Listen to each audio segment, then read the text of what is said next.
Je suis infirmière anglaise diplômée depuis 2018, spécialisée dans les AVC et leur rééducation. Mais je travaille également dans une maison de retraite privée de temps en temps pour arrondir les fins de mois.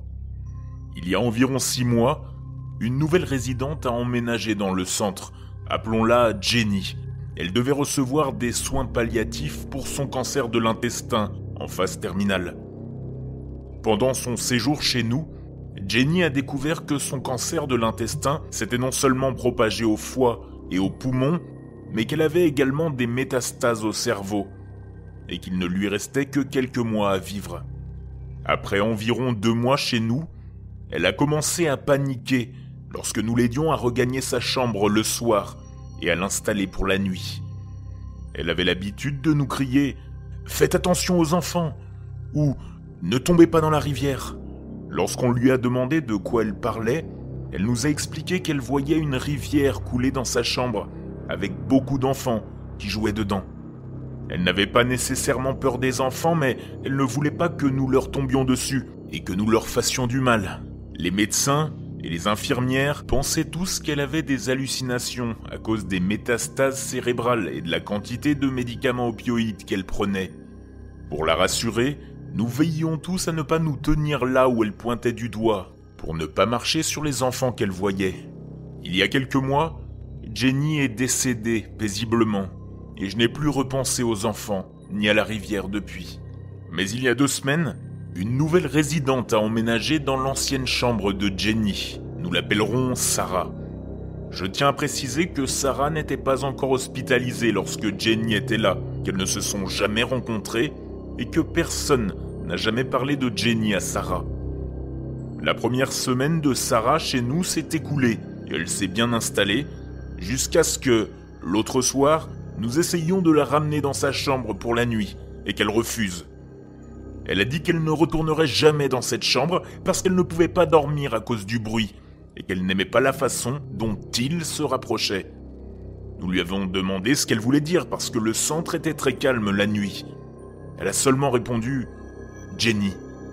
Je lui ai à nouveau demandé ce qu'elle voulait dire, et elle a déclaré « Jenny et les enfants font tellement de bruit quand ils jouent, et cela m'empêche de dormir toute la nuit. » J'ai demandé à d'autres membres du personnel, et personne n'a mentionné Jenny ou les enfants de la rivière à Sarah. Que quelqu'un me dise s'il y a une autre explication à cela.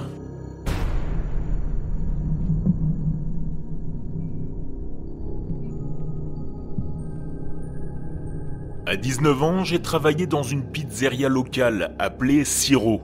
C'est moi qui tenais la caisse et qui servais les boissons comme la bière ou le vin.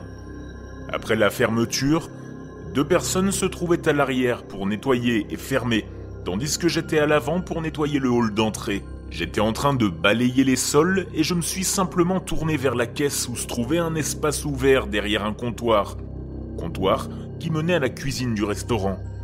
C'est là que j'ai vu une personne transparente qui se tenait là, vêtue d'un short en jean et d'une chemise rouge Siro, l'uniforme standard que nous devions porter. Il ressemblait à un jeune homme noir à la peau claire, ou même à un adolescent avec une coupe afro. Je me suis dit bizarre, j'ai regardé au loin vers la fenêtre, je me suis retourné et il était parti. Je n'ai ressenti aucune malveillance, mais plutôt un sentiment de paix, de confusion et d'entière tristesse. Il avait l'air surpris de me voir. Nous nous sommes brièvement regardés dans les yeux. Avant de partir, j'ai demandé si quelqu'un était déjà mort pendant qu'il travaillait dans cet établissement. Et mes collègues ont semblé un peu surpris que je pose la question. Il y avait bien un homme qui était mort là.